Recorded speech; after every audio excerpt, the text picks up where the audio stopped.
I'm the curly bookworm, and this is my sister. Hi. If you haven't seen her in a video before, her name is Falguni. You can call her Pallu if you feel like, but don't call her Pallu if you don't know, because that's just weird. Yeah.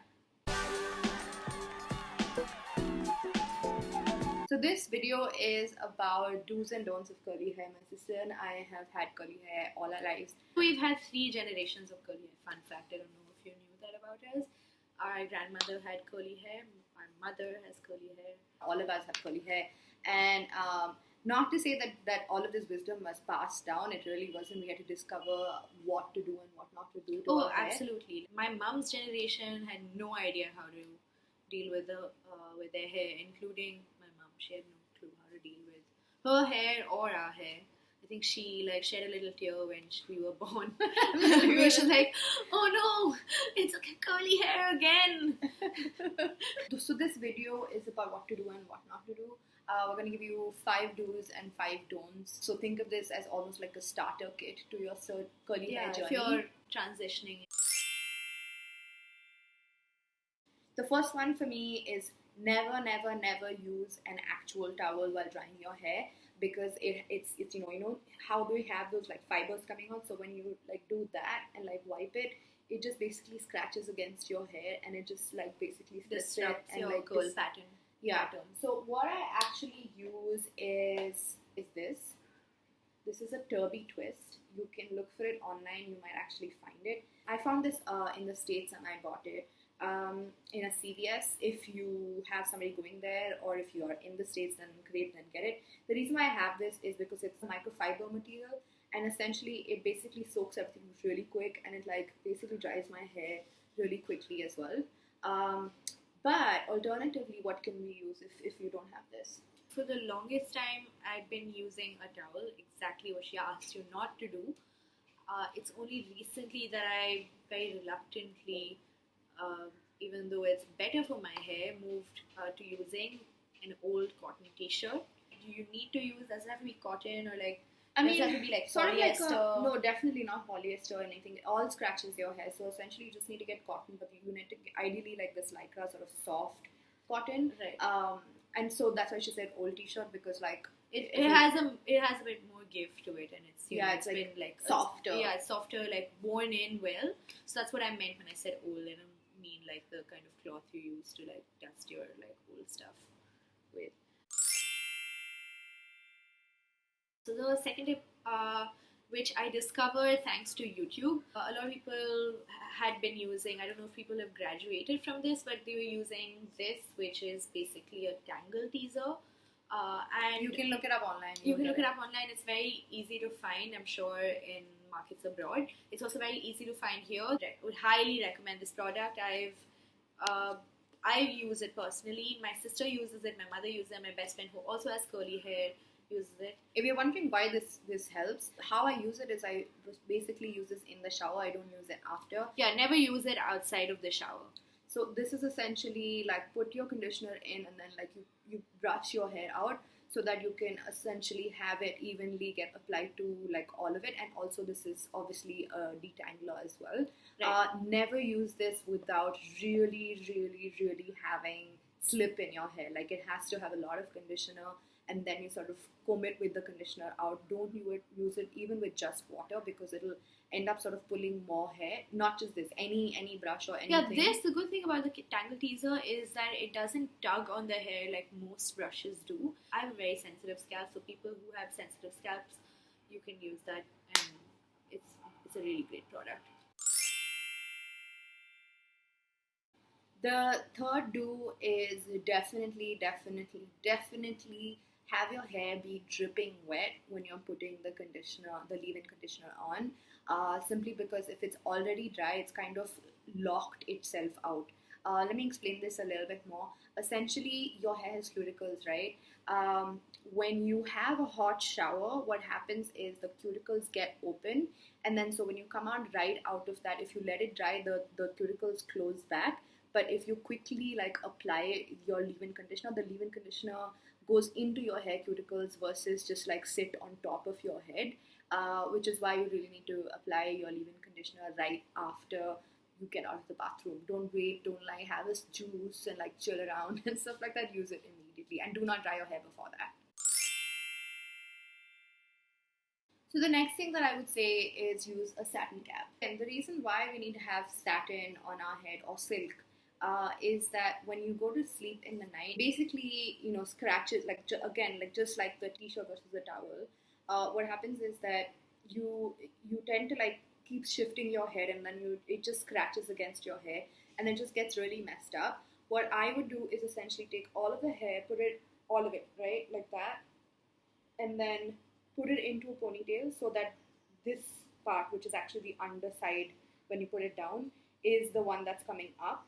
And so when you sleep with it like that, this part is covered because it's and protected because it's up like that, and then you put the satin cap on and then just go to bed. It does take a few days to get used to it. Honestly, try it for a week. You'll see what a huge difference it makes. It basically like really preserves the curls, which means that if you're a lazy person like me and you don't want to wash it every couple of days, then it really, really helps. The next is that do not over or under condition your hair. Remember, you have curly hair, so your hair actually needs the moisture. So definitely put a lot of conditioner in your hair. Definitely don't over condition it, but definitely a lot of people end up thinking I'll just put like just this much conditioner in my hair. It's not enough, because that step of using the conditioner will essentially determine how moist or unmoist your hair is, or over moist your hair is. So definitely do not be stingy about using conditioner. We want to go into don'ts now.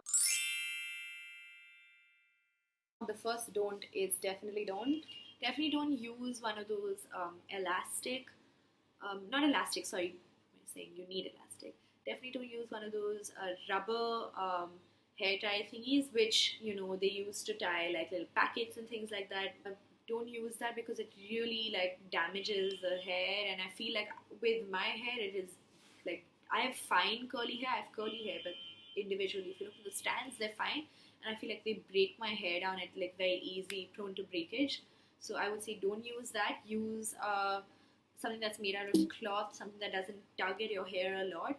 I'm gonna do one over that. This, you see the metallic thing? It ends up actually pulling a lot of your hair along out with it, which is a really bad thing.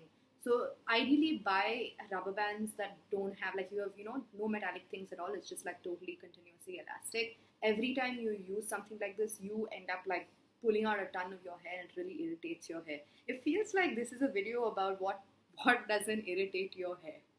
Yeah. It's like another person. Yeah, your hair is like another person.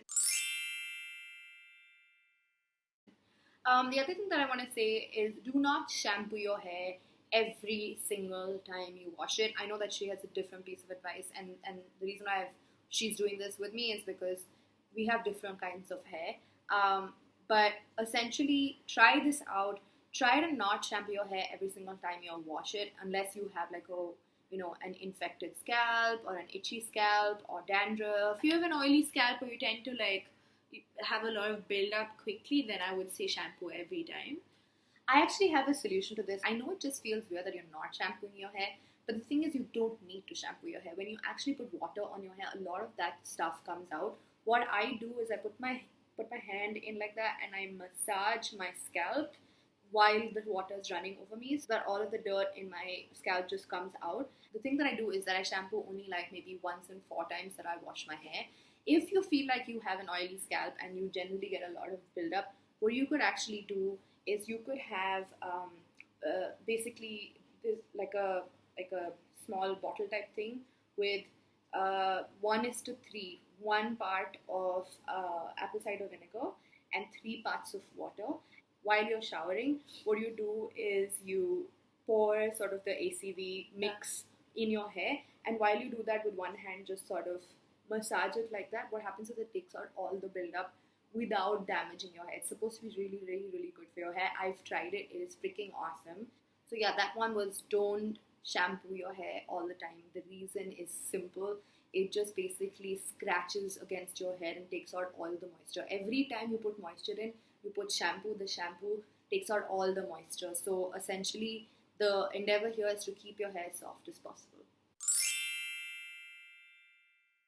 Okay, so the third don't is don't wash your hair more than 2 times a week. Really don't. Simply because every time you wash your hair, you're again stripping it all of its natural sort of softness, and it's just really bad for your hair.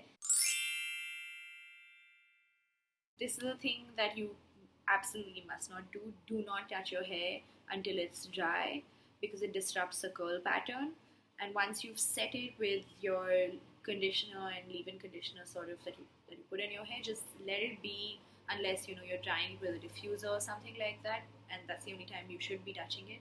Don't touch it otherwise until it dries completely. Yeah, simply because every time you touch your hair before it actually fully dries, you're just frizzing it, which is causing more frizz. Don't do that, sister.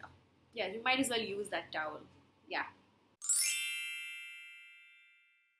This is the last don't, and I would say don't ever use a hair dryer without a diffuser. Yeah, that's what it looks like. It's an attachment that you put onto a regular hair dryer. So figure out like if the diffuser that you buy, or like figure out if the diffuser that you buy fits your hair dryer, or you can buy a hair dryer that comes with a diffuser. Like a lot of companies sell it with a diffuser now, so I would highly recommend using that. And if you don't see a diffuser, just look online. You can look at Amazon, you can look at whatever, and you'll find it there. This is great because it's not direct heat on your hair, which is actually part of this tip as well. Do not use hot air. Use cool air or like normal room temperature air. Most hair dryers come with 3 settings. A hot one, a medium like heat one, and then a cool setting. Use it on the cool setting. Basically, do not use a hair dryer if you're not using a diffuser, and when you do, use it on a cool setting. Okay, so those were our tips. I hope this video was useful for you. If it was, please share it with other curly hair chicks or boys or whatever. We're happy to answer comments below. So leave your comments, ask us questions, and share the love, share this video. I will see you next time. Bye. Comment, like, and subscribe. Correct.